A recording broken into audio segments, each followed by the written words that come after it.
Cordas Humanas, multiplicando laços entre a igreja local e a missão de Deus. Somos amigos e irmãos unidos pelo amor de Deus e pela música, que anseia em ver os perdidos rendidos ao amor e perdão do Senhor Jesus. Na unidade com o corpo, temos a missão de glorificar o cabeça servindo aos membros com toda a criatividade, inteligência, discipulado, respeitando toda a diversidade cultural e étnica do reino de Deus. Por isso, mobilizamos a igreja através dos nossos dons e talentos. Engajamos a igreja na causa do reino de Deus. Capacitamos a igreja com ferramentas ministeriais. Multiplicamos laços entre a igreja e os campos missionários. Como?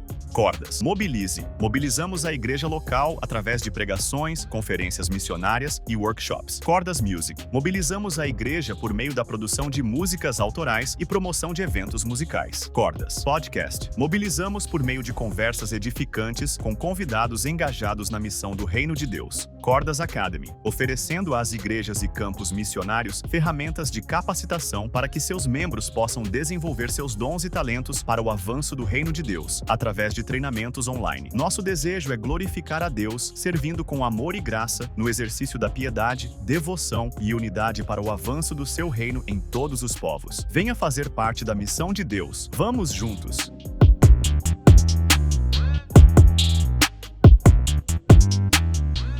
Por que mobilizar a Itália? Embora a maioria dos italianos se identifique como cristã, menos de 1% segue o evangelho com foco na salvação somente em Cristo e pela graça. Poucas igrejas missionárias são vibrantes.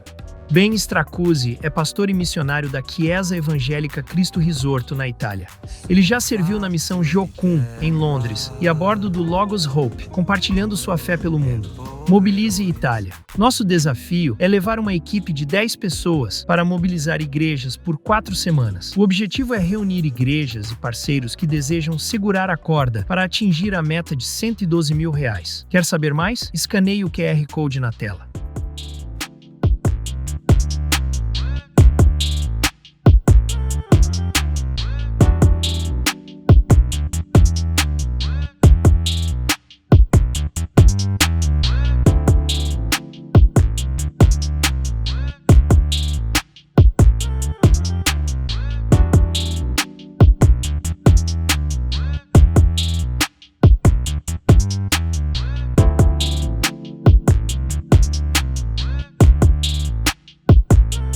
Fala pessoal, estamos começando mais um podcast Cordas Humanas, multiplicando os laços da igreja local com a missão de Deus.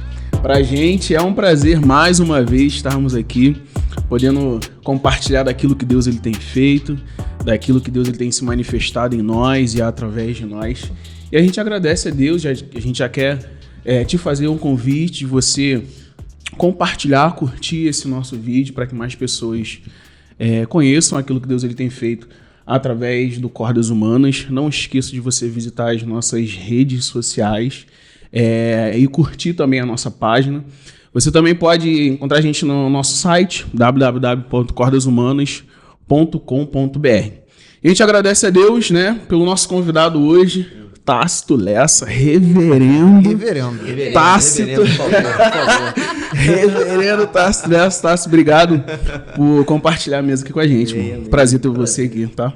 É um prazer estar com vocês. Esse aqui é o primeiro podcast que eu participo. Que isso? Primeiro podcast. Exclusivo. Estou debutando. Quando for lá, quando o pessoal começar a jogar lá no YouTube, caraca, reverendo Tácito Lessa, vai ver lá, ó, Tácito no Cordas Humanas. Que isso? Hashtag primeiro. Hashtag primeiro. Não sei se vai ser tão bom, mas somos pioneiros. É isso aí. E a gente vai estar batendo um papo assim muito bom, falando sobre o que Deus ele tem feito na vida do Tácito, a caminhada, a vocação, a igreja, né, como é ser o pastor, né? Mas antes da gente começar essa conversa boa, vamos falar dos nossos patrocinadores. Muito bom, nós temos 2 patrocinadores. Nós temos a Igreja Presbiteriana das Águas, que é uma igreja saudável que fica aqui na região do Alcântara / Culubandê. Então, se você é de São Gonçalo, Niterói, eu moro em Niterói, mas congrego aqui no Alcântara. Estranho, né? Mas quando a gente acha uma igreja saudável, a distância não é um problema. Tá vendo? É por isso que o Tácito tá aqui. Esse é o ponto. Hashtag primeiro, pô. Esse é o ponto. Então, se você não anotou esse ponto, anota aí o que o Tácito falou. Então, se você procura uma igreja saudável, se você tá sem igreja, você tá dando mole. Porque você tem que estar junto do povo de Deus. Isso aí. E o povo de Deus está cultuando aos domingos na igreja, cara. Então vá lá encontrar os seus irmãos. O outro patrocinador que nós temos é a Mais Coworking, que é um escritório compartilhado, um escritório inteligente, onde você pode obter um domicílio comercial e fiscal para sua empresa, robô para WhatsApp, escritório mobiliado também para você ir lá, uma estação de trabalho para você trabalhar, ou uma reunião que você queira fazer ali no centro de Niterói. Pô, você não vai na Starbucks para fazer a sua reunião de negócios, né? Exatamente. Starbucks. Então vai lá Desculpa aí. Vai lá no Starbucks, desculpa Coworking, aí. aluga uma sala para você fazer a sua reunião. E nós também temos um patrocinador super especial, que é a Visto Verbo. Bom, nós temos um presente da Visto Verbo. Presente, cadê o presente? Presente. Passa o Unbox, presente unbox. aí. Ih, bacana, hein? Que isso, Caramba, hein? unbox, Caraca. unbox. Bacana, hein? Salomão, em toda a sua glória. Pode abrir pra ele. Pode abrir.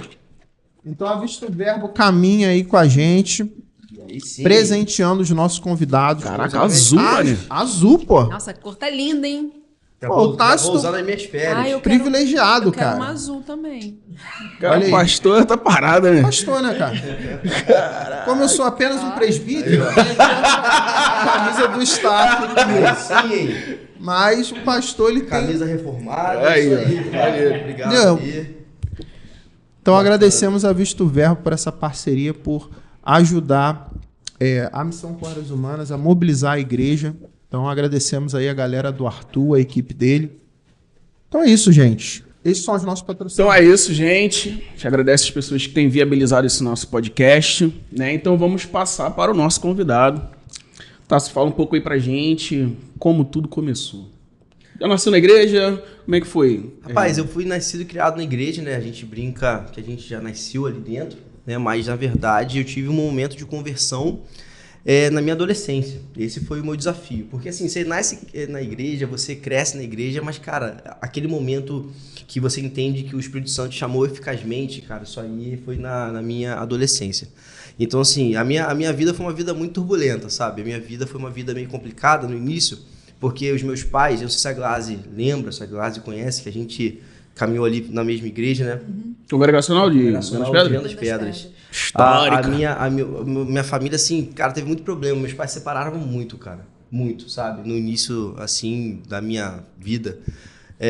Por exemplo, meus pais se divorciaram 3 vezes no papel, cara. Divorciaram, casaram. Cara, era assim, complicadíssima a minha vida. Pelo menos eles fizeram certinho. Oi? Né? Cara, mas era assim, a loucura. Olha pra o mim, copo cara. meio cheio. Então, até que chegou um momento, cara, tipo assim, que eu era... Se vocês conversarem com meus pais, meus pais me falar assim, olha, o Tasso tinha tudo pra nem ser cristão ou pastor, longe disso. Então, assim, cara, eu entendo que o Senhor ele me chamou, sabe? E eu entendo isso perfeitamente. Quando você olha para o passado, você percebe como a mão do Senhor poderosa me sustentou e como ele me atraiu para ele, Amém. sabe? Aquilo foi para mim, foi sensacional. Então, eu nasci, criado na igreja, mas eu tive a minha experiência real com o Senhor. Foi aos 14, 15 anos, quando eu entendi que realmente eu era um pecador, eu sou um pecador e que o Senhor, ele me salvou, né? E então eu precisava entender isso. Então, a partir desse momento foi onde eu comecei o processo de caminhar. Eu servia muito na igreja, eu caminhava muito na igreja, apesar das situações todas, o Senhor me sustentando. Só que minha vocação ministerial é interessante, que ela começou na escola. Eu tinha 17 anos, aí eu estava numa escola pública. Aí, de repente, cara, a escola pública era perto de uma, que a gente considera uma favela, vamos colocar assim, e era muito perigoso, sabe? Muito perigoso. Teve um dia que entrou uma operação policial entrou lá, uma galera pulou o muro com fuzil, aquela confusão inteira, eu tava na sala de aula. E eu era muito brincalhão, tava brincando com as pessoas lá, conversando, aí entrou aquela confusão, aquela coisa ali, o pessoal vai pra dentro da sala, e no meio daquela confusão, uma menina me desafiou e falou bem assim, tu não é crente? Então vai lá, dá uma esperança pra gente diante de tudo que a gente tá vendo. Cara, beleza, vamos lá. E o Espírito Santo começou a falar comigo, ela foi pra zombar de mim, ela foi no quadro, tava assim, o quadro tava aqui atrás de mim, ela foi escrever assim, Pastor Tássito, tá com a palavra. Sabe, botou assim, cara, e eu comecei a pregar, cara. Aí você fala assim, o que você pregou? Sei lá, cara, eu não lembro. Foi o Espírito Santo, cara, eu tinha 17 anos, eu era um garoto, sabe? Eu não tinha maturidade nem teológica, bíblica, para argumentar o que eu argumentei. Mas aquilo me marcou tanto porque a professora que ia dar aula era de uma outra religião, totalmente contra o evangelho. E quando eu comecei a falar, eu olhei para ela e falei assim, professora, me perdoa, eu vou parar. Ela falou assim, não para, eu quero continuar a te ouvir. Aquilo me marcou muito, sabe? Aí eu entendi que algo o Senhor queria na minha vida ali.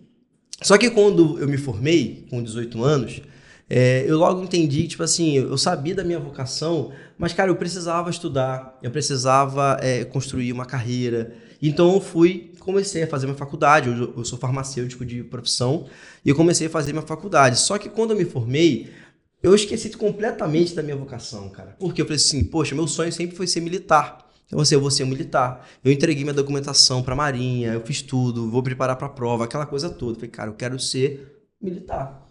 De repente o Senhor falou comigo, lá na igreja, no momento de oração da igreja, o Senhor falou comigo assim, não é isso que eu quero de você. E eu fui pra orar. Fui para minha casa com aquela confusão na minha mente, assim, no sentido, assim, querendo entender o que estava acontecendo. Aí Deus falou com muita clareza para mim, eu quero que você pastoreie as minhas ovelhas. Sozinho, não foi uma revelação, sabe? Foi escritura, era suficiente. E Deus falou comigo através da palavra, sabe?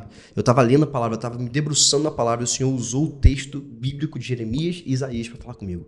E eu ouvi a voz do Senhor com muita clareza naquele momento. Aí eu procurei meu pastor, aí falei assim, pastor, eu tive algo no meu coração. Aí o pastor Deisiel chegou para mim e falou assim, diga aí, Tarso, fala aí. Aí eu falei, contei a história toda, ele riu, abriu um sorriso, puxou a gaveta dele, pegou a chave da igreja e falou assim, tá vendo isso aqui? Só você que não entendia, você é um pastor de igreja. Largou na minha mão. Aquilo foi um sinal, tipo assim, só você que não percebia. E eu não percebia. Desavisado, hein? Daquele momento em diante, eu comecei a entender que eu sou um pastor, sabe? Eu admito pra você que eu só tenho 35 anos, mas o meu coração ainda pensa, às vezes, por exemplo, poxa, poderia ser uma outra coisa, sabe? Vejo meus amigos com outras coisas. Só que eu entendo que eu estou servindo o Senhor dos Senhores, sabe? E isso é prazeroso demais, apesar de todos os trabalhos, apesar de todas as situações.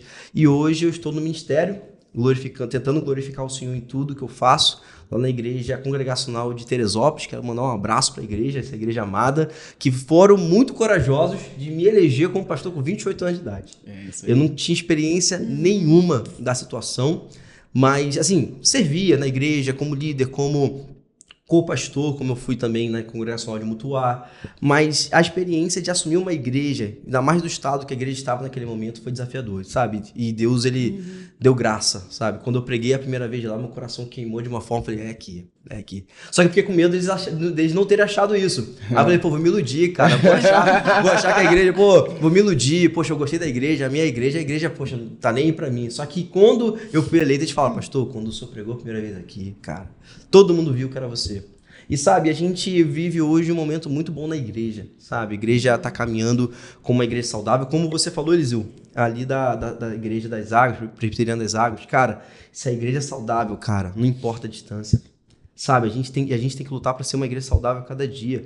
A gente foca, às vezes, muito em número, sabe? Mas tem que focar no crescimento orgânico, saudável, sabe? É o Senhor que conduz. Então, a gente está vivendo isso lá na igreja, em Teresópolis. É um prazer caminhar com eles. Então, que Deus possa nos sustentar a cada dia. Esse é o resumo, né?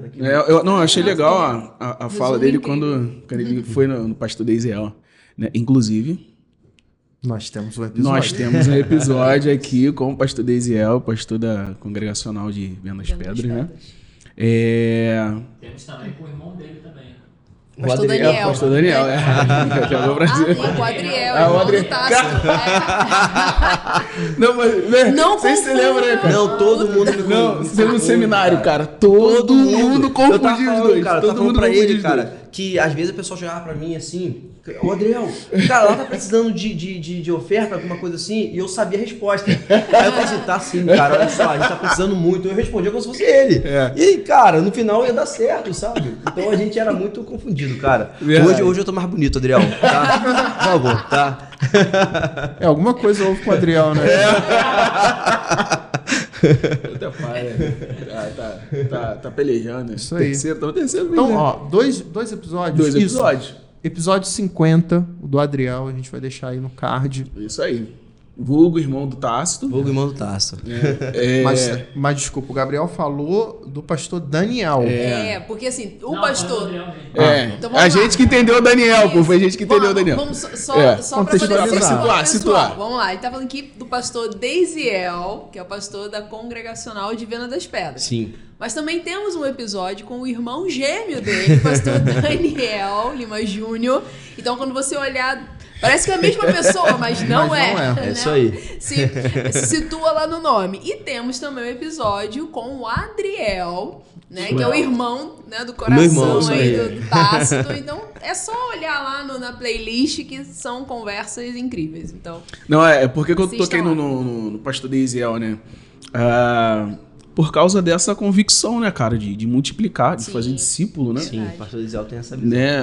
Da igreja, né? Lembrando do papo, né, que a gente teve aqui sobre a igreja, né? Uma igreja muito missionária, muito missional, né? E como é importante entender e identificar os vocacionados e dar o apoio, né? Não se sentir ameaçado, ou esse tipo de coisa, como é a visão do reino, né? E como isso é importante, e a gente veio, ó, Tácito hoje. E é interessante que ele não forçou a barra, né? Tipo, esperou o Tácito, Sim. né, perceber. É verdade. Você percebeu agora, meu querido? Que É bom. isso aí, que bom, né? Aí depois voltou pra ralar pra caramba, hein? Já tinha convicção, pô. Já tinha pra não ter aquele negócio, mas, pô, pastor, logo eu, né? Não, irmão, tu já sabe que é você, entendeu? Então é trabalho, já sabe, então é trabalho. É isso que eu queria ouvir. Tanto que na minha despedida da igreja de Viana das Pedras, cara, foi marcante porque eu fui falar com ele. O respeito, o amor que eu tenho pelo Deisiel. E ele, tipo assim, cara, a gente se emocionou junto ali, sabe? Porque ele falou assim, eu sabia que você ia embora. Ele falou pra mim, eu sabia que você ia embora, eu sabia que você ia ficar aqui. Então, assim, Deus, ele trabalha de uma forma muito extraordinária. Porque quando eu saí de Viana das Pedras, eu não fui pra Teresópolis. Eu fui primeiramente para Mutuá. E por que para Mutuá? Porque um professor meu do seminário, o Vitor, ele me convidou para ser co-pastor. Então, quando ele fez o convite, eu tive um rompimento da minha raiz um pouquinho nas pedras, sabe? Eu cresci lá, sabe? Então, assim, a minha história é toda lá. Então, para mim seria muito difícil sair de uma igreja que eu conheço e conhecia muito bem para outra cidade. Para mim seria muito difícil. Então, primeiro o Senhor me tirou um pouco da zona de conforto, para depois eu aceitar o convite para de fato estar em Teresópolis. Foi um processo que o próprio Deus conduziu. Isso aí foi muito interessante.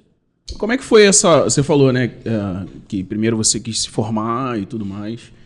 E como é que foi essa volta de chave, né, para vocação? Ministério? Pro ministério. Cara, não foi fácil, porque assim, a gente tem sonhos, né, cara? Muitos sonhos. Só que a gente tem que entender que Deus, ele tem um projeto, né? Na verdade, Deus está em missão, a gente fala sobre isso. E a missão dele é alcançar o seu povo, né? Então, ele usa a igreja para isso. Então, assim, é muito difícil para mim, foi muito difícil para mim, porque quando você fala de carreira militar, você fala de estabilidade. Na minha cabeça é isso. Eu tenho 3 filhos, cara. Então, se eu tenho 3 filhos... Lindos, né? Poxa, obrigado. Se eu tenho 3 filhos... Até nisso ele é igual o Adriel. 3 filhos. Verdade. Então, assim, a carreira militar te dá uma estabilidade. Estabilidade, cara, de vida, de financeiro. Então, quando você vai para a questão pastoral, teoricamente, você não tem uma estabilidade, sabe? Mas mas Deus está te conduzindo, é isso que você precisa entender. Então, para mim foi um desafio muito grande, porque eu tive que abandonar um sonho pessoal, mas eu estou vivendo aquilo que Deus quer, sabe? Então, isso para mim é satisfatório. Você entende que você está fazendo aquilo que Deus quer que você faça. Então, cara, isso é uma alegria, sabe? Eu amo pastorear. Sabe, eu tenho uma alegria de pastorear, assim, surreal. A minha esposa até brinca, quando eu chego em casa, às vezes cansado, tarde, ela fala assim, cara, você tá rindo. Cara, eu tô rindo porque eu tô feliz, sabe? Eu tava pastoreando. E eu sinto prazer nisso, sabe? Eu sinto prazer em fazer aquilo que Deus me chamou a fazer. Sabe? Servir as pessoas, ajudar as pessoas. Então, assim, foi desafiador para mim, mas hoje, com mais maturidade, eu entendo que foi necessário essa mudança muito cedo, senão talvez eu nem estaria aqui. Esse é o desafio. E para sua família? Como foi dar a notícia? Ó, vou pro seminário. E o Luiz Berkoff, ele fala na sua sistemática que tem que ter uma vocação interna e vocação externa, né? Então, na minha vocação interna, para mim estava muito claro. depois de tudo que o Senhor falou comigo. Só que eu tinha muito medo da minha mãe, do meu pai, da minha irmã, ficar assim, cara, o que você tá fazendo, maluco, né? Tá doidão, cara. Maluco. Aí eu lembro que eu fui contar pra ela, cheio de dedos, sabe, aquela coisa toda. Minha mãe me deu um abraço, falou, não, filho, poxa, isso aí é claro, a gente sabia, Deus tem te usado. Assim, aí a igreja em si Só você também. que não sabia. Só eu, cara. Na verdade, eu não queria ver, né, cara? eu acho que você não quer ver, né, cara? Você não quero não, cara. Mó furada ser pastor, mano. Você logo pensa assim, cara. Amém. Então, assim, Desse jeito. isso é muito difícil, porque o problema, gente, é que as pessoas hoje glamorizam o ministério pastoral. Não existe glamour, sabe? Por que glamorizam? Porque você olha para esses pastores midiáticos, você olha para os ministérios midiáticos, esses ministérios são glamurosos, cara, sabe? O pastor, ele tá bem, não sei o que, ele viaja, ele compra casa no exterior, ele faz tudo que ele quer. Cara, ministério pastoral não é assim, cara. Isso aí é exceção. E eu digo exceção sem dizer outra coisa se de fato se está centrado no evangelho ou não está. Não vou nem entrar nesses méritos. Mas assim, um pastor fiel ao Senhor, ele não tem uma vida assim não, cara. Pode até ter uma vida tranquila. Mas não é simples assim. O pastor cheira ovelha. Cheira ovelha, ele tá ovelha. perto, ele sente a dor das pessoas, sabe? Então, assim, esse é o grande ponto. Então, assim, a minha família entendeu plenamente, a igreja entendia plenamente, já me via dessa forma, e eu comecei a me ver também. Foi onde o Senhor falou comigo com muita clareza. Benção. E como, né, Tácito, você chegou a esse assunto de revitalização? Porque a gente está vendo você postar muito conteúdo sobre revitalização de igrejas. E como é que você chegou nesse ponto da sua vida? Então, cara, a revitalização, ela tem uma grande marca que é a Igreja Congregacional de Teresópolis. Eles são o motivo de por que eu sou um revitalizador, sabe? Deus me colocou ali para ajudá-los e eles me ajudam, sabe? A gente se ama, sabe? Com muita, isso é muito claro. Eu amo a igreja que eu pastoreio, cara. Eu amo as pessoas, eu amo estar com eles, sabe? Então, assim, o que aconteceu? A igreja de Teresópolis, ela passou por alguns processos e ela estava praticamente com 30 membros na igreja quando eu cheguei. Então, quando eu fui eleito pastor de uma igreja que estava machucada, que estava ferida, que estava precisando de um pastoreio específico em algumas áreas. Ela precisava ser cuidada em algumas áreas específicas. Então, eu comecei a entender sobre essa questão de uma necessidade de cuidar da igreja. Só que, como eu era um cara inexperiente, eu não sabia por onde começar. E isso foi bom para mim. Porque se eu tivesse talvez uma história, eu queria fazer do meu jeito. Então, como eu era totalmente inexperiente, eu comecei a estudar sobre isso. Então, automaticamente, estudando sobre isso, me dedicando nessas questões, eu comecei a ler muito conteúdo do Timothy Keller, por exemplo. Eu comecei a ler muito conteúdo do pastor lá da Cidade Viva, do Sérgio Queiroz, pastor Sérgio Queiroz, que é uma das minhas referências. Comecei a ser influenciado por essas pessoas. Então, eu comecei a entender que o processo de revitalização, ele é necessário acontecer porque muitas igrejas, especialmente igrejas, às vezes tradicionais, no caso de denominações tradicionais, estão passando por um processo de declínio, né, espiritual, numérico e financeiro, enfim. A revitalização, ela caminha nesse aspecto. Então, eu comecei a me especializar nessa área, comecei a me dedicar nessa área, comecei a viver mais nessa área, a me conectar com pessoas dessa área. Aí é onde eu fiz uma pós-graduação sobre isso, uma pós-graduação em liderança, entrei no mestrado sobre exposição bíblica, porque eu entendi que o processo de revitalização, ele primeiramente acontece no púlpito. É do púlpito que começa. Não adianta você ter estratégias, métodos, princípios, se você não tem um púlpito forte. Então, eu sempre amei muito a escritura, sempre amei muito pregação, mas eu falei, cara, eu preciso melhorar nisso. Eu quero melhorar, eu quero ser melhor. Então, eu fui para o mestrado nessa área para que eu, de fato, desenvolvesse melhor esse aspecto e, através da exposição da palavra, todos os caminhos da revitalização fossem mais claros para a igreja. Então, eu criei um projeto de revitalização, comecei a aplicar os projetos, comecei a treinar pessoas. Então, a partir disso aí, parece que o Senhor mostrou para mim, tipo assim, é nesse caminho que você tem que trilhar. E eu comecei a trilhar esse caminho que o Senhor mandou, então eu comecei a servir nessa área. Eu tenho servido a algumas igrejas, servido a alguns pastores, me dedicado de fato com palestras, com conteúdos, com mentorias também de algumas pessoas que me procuram. O objetivo é glorificar o Senhor, sabe? E o que mais me chamou a atenção foi o número de igrejas no Brasil que estão necessitando de revitalização. É muita igreja. É muita igreja, gente. Não é pouca. Sabe, tem muita igreja, por exemplo, que ela pode ter 300, 400 pessoas, mas ela é uma igreja doente. Ela não é uma igreja saudável. Essa igreja também precisa de revitalização. E como identificar uma igreja que precisa de revitalização? Primeiro ponto é ver a centralidade do evangelho. Se a igreja não tem um foco no evangelho, ela já necessita de revitalização. Ela pode estar, por exemplo, usando princípios pragmáticos, o que dá certo. Poxa, vamos fazer isso aqui porque fulano fez, deu certo. Cara, esse é um princípio extremamente equivocado. Ah, se deu certo lá, não quer dizer que vai dar certo aqui. Entende? E detalhe, às vezes o princípio ele é centrado no evangelho, mas o coração do pastor que quer implementar não é centrado no evangelho. O problema é essa questão. E a revitalização... Difícil, né? Esse é o ponto, cara. O princípio pode ser centrado, mas o coração do pastor não é. Porque o coração do pastor pode estar com um falso ídolo do sucesso. Se ele está com um falso ídolo no seu coração do sucesso, ele vai aplicar aquilo tudo que ele aprendeu, não para glorificar o Senhor, mas para o nome dele ser reconhecido. Cara, isso vai levar a igreja à falência.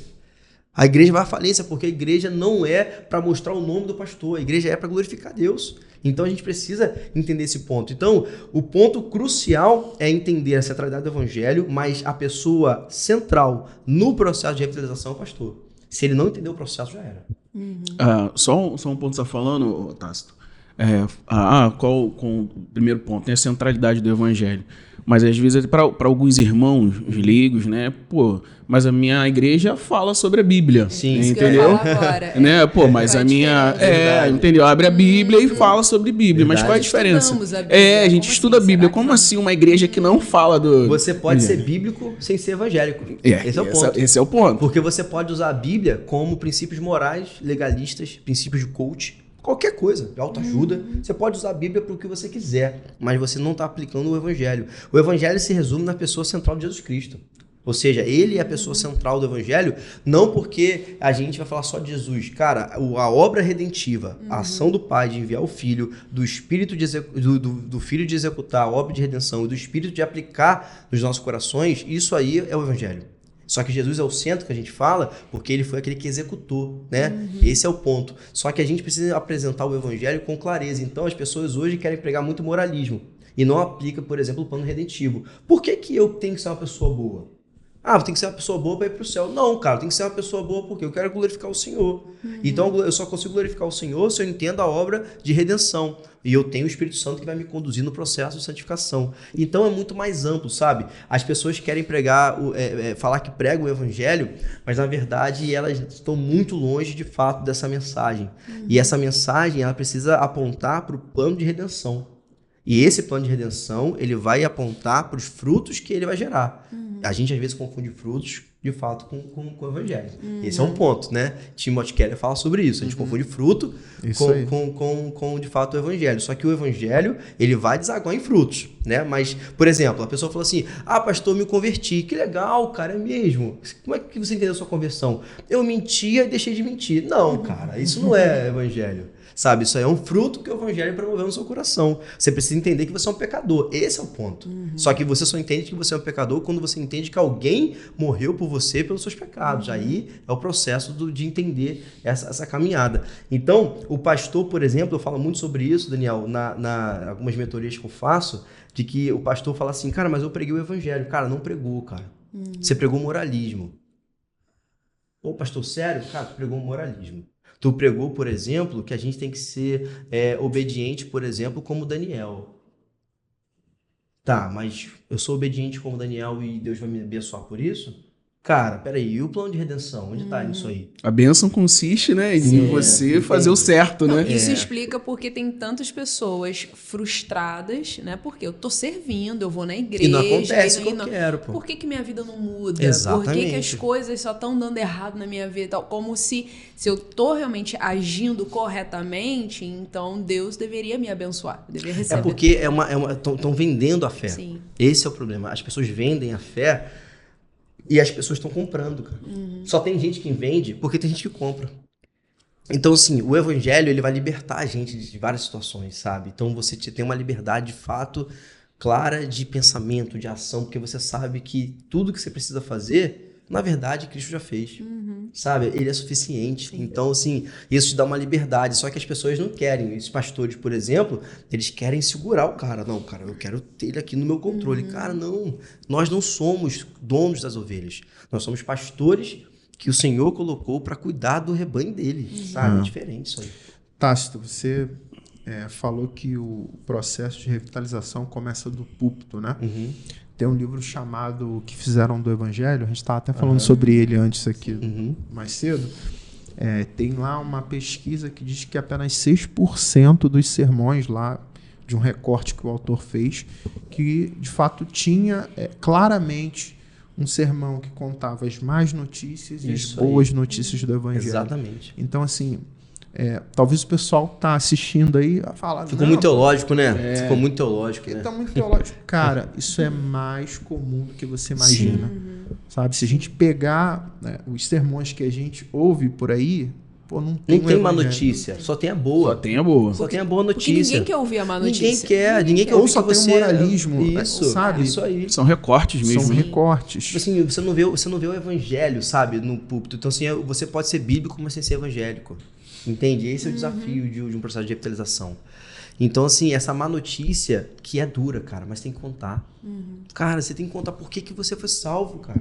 Sabe? Então, assim, as pessoas não querem ouvir isso. E sabe o que é interessante? Quando eu cheguei nessa igreja, na Igreja Congregacional, lá de Teresópolis, tinha um senhor lá da igreja, ele era visitante da igreja, não chegou a ser membro, não. Ele, quando eu cheguei com 3 meses, ele pediu pra ir embora. Eu não quero mais ficar nessa igreja, não. Aí perguntaram, por quê? Esse pastor é muito bíblico. Eu não quero mais, não. Eu não sabia se eu tinha recebido uma crítica ou elogio. Eu fiquei na dúvida. Eu falei, cara, ele tá me elogiando. Nazaré. É fã ou é hate? Eu falei, ele tá me elogiando ou tá me criticando, Mesmo da Nazaré nesse momento. Mas você entende, assim, as pessoas não querem, de fato, profundidade. Elas querem superficialidade. Então, assim, por exemplo, teve um pastor que chegou um dia pra mim e falou bem assim, cara, isso me assustou. Ele falou assim, Tácito, você estuda bastante, né, cara? Você se prepara muito. Eu falei, cara, me preparo porque o rebanho de Jesus Cristo tem que ser tratado com excelência. O rebanho não é meu, é dele. Ele falou assim, mas tem que tomar cuidado, hein? Eu falei, por quê? Porque se você estudar muito, você vai dar um tiro no seu pé. Porque quanto mais você dá conteúdo pra igreja, mais conteúdo você tem que dar. Eu falei, qual o problema disso? Eu não entendi, cara, a crítica. Repete. Falei, mas qual o problema disso? Ele falou assim, não, porque aí ela vai te exigir muito mais. E que exija. Que exija. A igreja tem que exigir do pastor um sermão de qualidade centrado no evangelho. Tem que exigir, pô. O pastor vai chegar lá, vai pregar um monte de lorota. Tem pastor que conta história, cara. Que faz stand-up. Tem pastor que conta um monte de coisa. Cara, é isso aí? É isso que você vai sair da sua casa domingo pra ouvir história? Meu irmão, eu vou botar no YouTube e eu vou ver um cara que eu gosto de ouvir, pô. Não você, contou stand-up. Entende? Então, assim, cara, a gente vai ouvir a mensagem do reino, cara. Sim. É a mensagem do reino. Então, o pastor tem que se preparar. É aí que começa do púlpito. Agora, se o pastor... Mas também tem uma questão, assim, cara, muito difícil de dizer. Porque, assim, tem pastor que é muito centrado no evangelho, no sermão. Mas ele é muito ruim de relação. Aí o que acontece? A revitalização também precisa. Porque o cara não tem contato com o rebanho. Né? Ele não tem chão ele não vai no chão da fábrica. Não pisa no chão da fábrica. Ele tá o tempo todo só de púlpito, gabinete. Cara, a revitalização é contato. Você tem que sentir as dores das pessoas. O reverendo Orlando tava falando isso, né? Isso aí. Tem assim, pastor que não gosta de gente. É incompatível. É incompatível. Não faz sentido pra mim. O cara vai lá, prega, é o sermão, cumprimenta as pessoas e vai pra casa. Não faz sentido pra mim. Eu sou um camarada que na minha filosofia de mistério, eu montei uma filosofia de mistério da seguinte questão. Eu quero ser amigo das minhas ovelhas. Amigo, cara. Eu quero sentar com a galera, eu quero rir com a galera, eu quero jogar um futebol com a galera, eu quero jogar um vôlei, eu sou esse cara. Então você vai me ver sempre envolvido com as pessoas. Só que para isso tem muita gente que não concorda. Cara, quanto mais amigo do rebanho você for, pior para você, hein? Vai se expor. Cara, é difícil. Sabe, não faz sentido. Por que o pastor não pode se expor? Esse é o ponto. Por que, cara? Por que o pastor não pode ser gente? Ele tem que ser super-herói, cara. Tem que ser super-herói. Não é. Mas eu acho que isso daí parte de um problema do sistema. Sim. Porque nem todo mundo que está exercendo o ministério pastoral tem o dom pastoral. Sim, concordo. Então tem plenamente. muitas pessoas que têm o dom do ensino. Sim, né? que deveriam ser mestres, Exatamente. somente. Exatamente. São outros dons que acabam confundindo a coisa. O problema é que quando assumem o cargo, né? Não, eu sou pastor e tudo mais. Mas, tipo assim, se você não ama estar com as ovelhas, se você não quer estar no chão da fábrica, aí teria que rever o dom. Sim. Né? Mas, infelizmente, por causa do sistema, não, ninguém quer rever o dom. Exatamente. Né? Então, eu acho que a revitalização, na verdade, precisaria rever ou uma reestruturação. Sim, a de revitalização todo o ela começa no pastor por isso. Sim. Porque se o pastor não tem desejo do crescimento da igreja, que a igreja avance, eu digo que o crescimento não é numérico, tá, gente? Sim. Porque a revitalização não foca em números, ela foca em qualidade espiritual, no sentido de crescimento orgânico. Esse é o processo. A revitalização que vem de, quero vender um método para número. Não, isso não é revitalização. Revitalização não tem isso, porque o processo é orgânico, ele é natural, tem que ser um processo muito tranquilo, nada com muita pressa. Tanto que, segundo os teólogos, o primeiro grande fruto de revitalização você colhe com 7 anos, cara. 7 a 9 anos, é o processo. A galera não quer isso. A galera quer com 2 anos já colher alguma coisa. Fast food, né? Fast food. Então, assim, o pastor que não tem esse coração de revitalização, na boa, ele não pode estar na frente. Tem muito pastor que mata a igreja. Sim. Né? E assim, é muito difícil, porque eu vejo e eu ajudo pastores que eles amam o Senhor, sabe? Eles amam o Senhor. Mas amam mesmo. Amam muito, mas não amam o rebanho. Aí não faz sentido. Aí como é que eu digo pra um cara que tá 30 anos no ministério assim, cara, sai daí, cara. Você vai matar essa igreja. Eu não tenho como dizer, cara. Sabe? Mas, sabe, o cara tem que entender. Eu dou vários indícios. Eu acho que tá na hora de você pedir pra sair. Sabe? Loucura.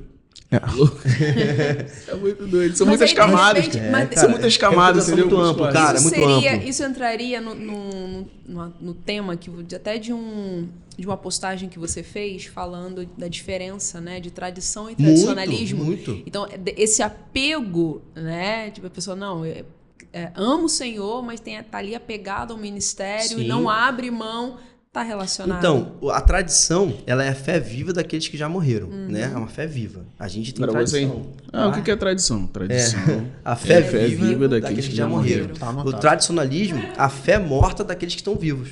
Como é que é? Sabe? O tradicionalismo é a fé morta daqueles que estão vivos. Isso aí você pode botar na frase no WhatsApp. Se quiser botar na bio do Instagram. Mas aí Mas coloca coloca lá, aqui, ó. arroba Tarso nessa, me dá essa moral aí. É isso pô, aí, me dá essa moral abre aí. aspas, não esquece, não esquece de abrir aspas, arroba Tarso Neto. Essa questão é muito interessante porque às vezes a gente confunde que isso aqui é tradição. Não, isso é tradicionalismo. Sabe? Quer ver um exemplo de tradicionalismo? Você, por exemplo, tem que pregar numa igreja de terno e gravata. Nada contra. Quando alguém me convida para pregar numa igreja que não é minha, eu pergunto, como eu devo me vestir? Eu pergunto, não tenho crise nenhuma. Pastor, você tem que vir de terno e gravata. Eu vou, não tenho crise nenhuma. Esse aí é o costume da igreja, eu vou fazer. Eu não vou desonrar, não vou desrespeitar. A casa não é minha, então eu vou lá para servir o Senhor. Só que assim, isso de fato é tradicionalismo. É um tradicionalismo. Sabe? Isso não é tradição. Isso não é tradição. Tradição, por exemplo, é o evangelho. Tradição, por exemplo, é a centralidade das escrituras. A tradição é você entender que Cristo ele é suficiente para salvar, que o Espírito Santo convence os pecados. Ou seja, essa é a tradição da igreja, a tradição que... O batismo, a e Santa batismo, Santa Ceia. Ceia. Isso leva a igreja, a igreja. Não importa, a tradição não importa o tempo. Ela vai continuar sendo relevante. Daqui a 20 anos continua sendo relevante. O tradicionalismo não. O tradicionalismo, aquilo que é relevante hoje, daqui a 20 anos ele pode ser irrelevante. Sim. Então, muda. É a questão da forma e essência. A gente confunde forma e confunde essência. Forma é aquilo que eu faço hoje. Essência é aquilo que é inegociável. Então, por exemplo, há 50 anos atrás, como é que as pessoas pregavam o evangelho? Entregando o quê? Panfletinho. Entregava panfleto. Entrega um panfleto pra você hoje. Você amassa e joga fora, cara. Você não quer mais. Não é mais, não comunica mais assim. Então, hoje a gente evangeliza de outras formas, como rede social, tudo muda. Então, assim, o evangelismo, o evangelho, ele é a essência. Isso não muda, é negociável. Mas a forma vai mudar. Só que os pastores, por exemplo, que não entendem o processo de revitalização, eles acham que a forma que eles fizeram e que eles ainda fazem que é o correto. E a forma que eu faço hoje que é a incorreta. Só que eu estou lendo a cultura, eu estou lendo a gramática da minha cidade. Então, eu estou dialogando com eles com contextualizando o evangelho sem me contaminar com a cultura. Entende? Esse é o desafio. Igreja centrada, Igreja Tim Keller. centrada, Tim Keller, Timothy Keller. Isso aconteceu uma vez, numa fala também na igreja, falando sobre a questão da importância da comunicação. Sim. Porque às vezes, tipo, a gente que está ensinando, né, ou o pastor que está no púlpito, ou o professor, né, na escola dominical, ou no discipulado, às vezes você está falando, você acha que você está ensinando, mas você está de fato comunicando. Exatamente, porque a comunicação é aquele que ouve, né? Para ser claro, o outro tem Só que entender. Tem pessoas, eu já ouvi isso também, não. Eu estou ensinando, é a pessoa que tem que se esforçar, se virar para entender o que eu estou falando. Mas sabe qual é a questão, Glaze? É que a gente está respondendo como igreja perguntas que as pessoas não estão fazendo. Exato. Esse é o ponto. Exatamente. A gente responde coisas que as pessoas não estão perguntando. Não me interessa isso aí, mas me interessa te falar isso aqui. Não, cara. Isso não está comunicando o evangelho. É interessante. Entende? Porque, por exemplo, a geração atual, principalmente a geração Z, né? Uma frase que característica é eu não me importo com o quanto que você sabe até eu ver o quanto que você se importa. Sim. Profundo isso aí. Caraca. Vou precisar refletir um pouco. Glaze L. Cruz. Não, isso Repete aí, Glaze, pra galera, pra galera não ter que voltar o que muitos, né, hoje em dia pensam, principalmente na geração Z, e se você é geração Z, você coloca aí se você tá de acordo ou não. Eu não me importo com o quanto que você sabe até eu ver o quanto você se importa. Se importa com aquilo, sim. É verdade. Sentido. Eu estava falando sobre contextualizar. Essa leitura, né, da cultura é uma parada bem doida, porque assim... É difícil, cara. E assim, por muito tempo, a igreja entendeu isso como não se contaminar com o mundo. Exatamente. Então, eu não vou fazer dessa forma, ou não vou olhar dessa forma, porque isso aí é o mundo, isso aí é mal, isso aí é pecado. Exatamente. Então a gente não faz. Mas isso aí vem da dicotomia, né? A minha vida espiritual e a minha vida material. Minha vida a pessoa não entende que a gente está glorificando o Senhor o tempo todo. Exato. Né? Nós estamos vivendo em missão o tempo inteiro. Não é só domingo. Exato. Né? Esse é o desafio. E contextualização é muito difícil, cara, porque você tem uma linha da contextualização e da hipercontextualização. Você pode ser contextualizado e é muito próximo à questão de você se contaminar. Tem que tomar muito cuidado. Então você tem que estar muito centrado no evangelho para entender, porque o evangelho vai nortear e dar o crivo de tudo. Cara, isso aqui não glorifica o Senhor. Não, isso aqui eu não posso fazer, sabe? Isso aqui eu não posso falar. Então esse é o evangelho, que ele é o centro de tudo. Por isso que a revitalização começa sempre pelo evangelho. Mas, o Tácito, a revitalização de igrejas é um papo só para pastor? Eu acho que é importante a gente falar sobre isso. Cara, cara. Porque aí, às vezes, a gente está conversando aqui, é o cara que está assistindo, não, isso é só pro meu pastor. Vou mandar um episódio para ele. Vou compartilhar pra ele, né? Mas também tem um conteúdo legal aqui para você. Pô, que pergunta boa, cara. Porque, tipo assim, a revitalização, ela começa no pastor, mas o pastor precisa dos membros e precisa principalmente dos líderes. Não é só para pastor, sabe? Quando eu trabalho a questão da revitalização nas redes sociais, lá nas minhas redes sociais, eu posto vídeos só para pastores e também para membros. De vez em quando eu falo, cristão, como é que tá seu ministério? Porque tem muito cristão, cara, que tá com o ministério falido, que precisa também de revitalização. Sabe? O camarada sempre fez do mesmo jeito, aí o pastor fala assim, acho que a gente tem que fazer uma mudança. Não, pastor, não vai mudar não, porque sempre foi assim. Aí o pastor, para não ter nenhum tipo de treta com o membro, então vai, deixa aí. Cara, é onde você começa a entender que muitas barreiras para a revitalização. E o pastor enfrenta muitas barreiras, porque principalmente membros antigos que não querem aceitar que aquilo tem que ser mudado ou aquilo tem que ser fechado. Por exemplo, na revitalização, alguns ministérios precisam ser fechados. E daí, se fechou? E se for o seu? E se for o seu? É isso aí, olha para qual câmera? Qual câmera que olha? E se for o seu? Aí você vai responder o quê? Você vai glorificar a Deus em outro ministério.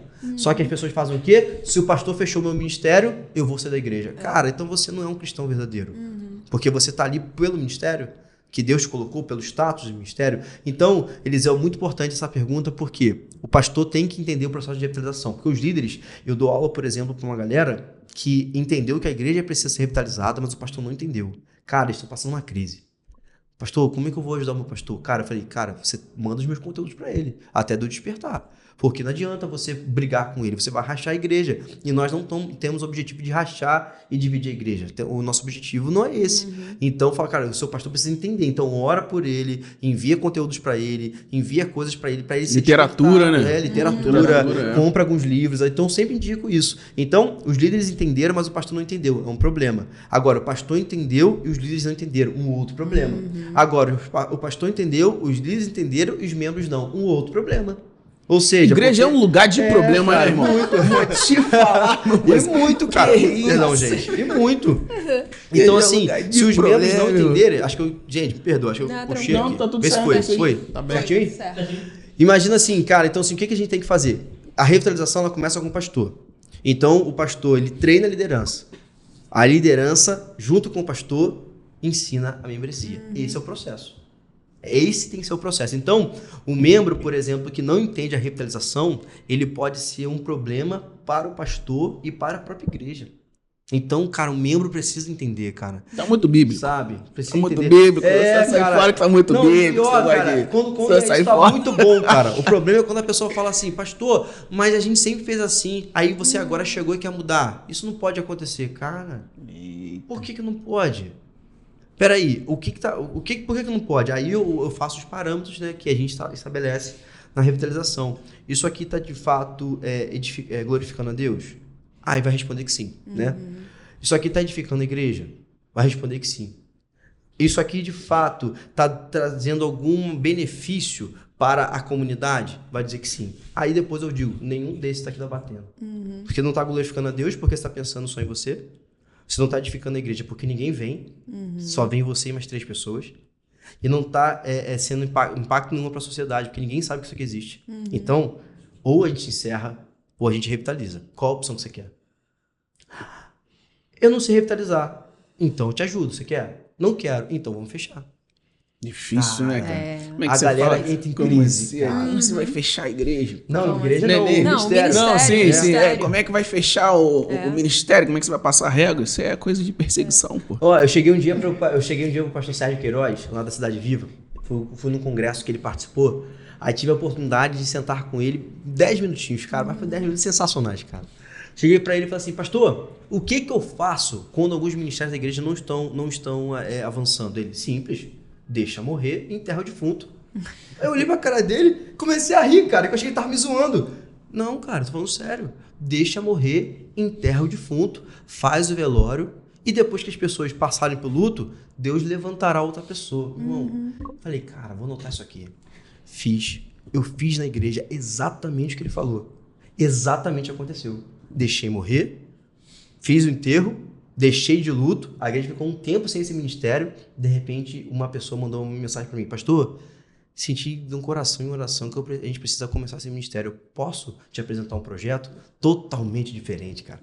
Deus faz, porque a obra é dele, a igreja é dele, não é nossa, então ele vai levantar quem ele quiser. Agora, quantas pancadas você toma até Deus levantar esse outro líder? Muitas, então você tem que ter paciência.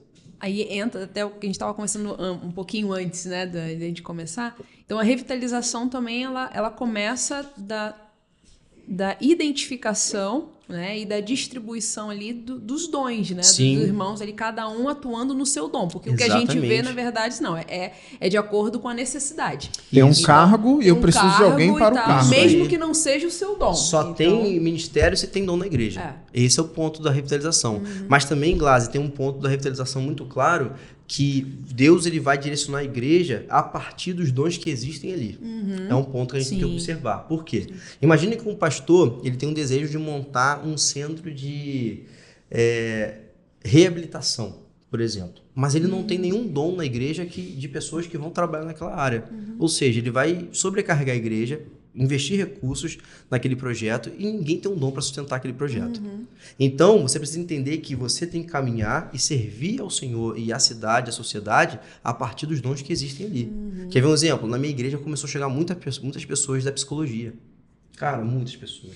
a gente começou a pensar num projeto já sobre questão de cuidado da saúde mental das pessoas, mas a partir das pessoas que chegaram. Sim. Eu não tenho como criar um projeto desse sem profissional, sem dom para isso, entende? Então a revitalização tem que ser muito atento. Por quê? Porque às vezes a gente está fazendo algo que sempre deu certo, mas aquelas pessoas que sustentavam, elas envelheceram, por exemplo. Então elas não têm mais o mesmo vigor. Ou Deus levanta alguém para manter, ou o ministério vai ter que passar por revitalização. Muito bom. E assim, isso envolve muita humildade, né? Muita.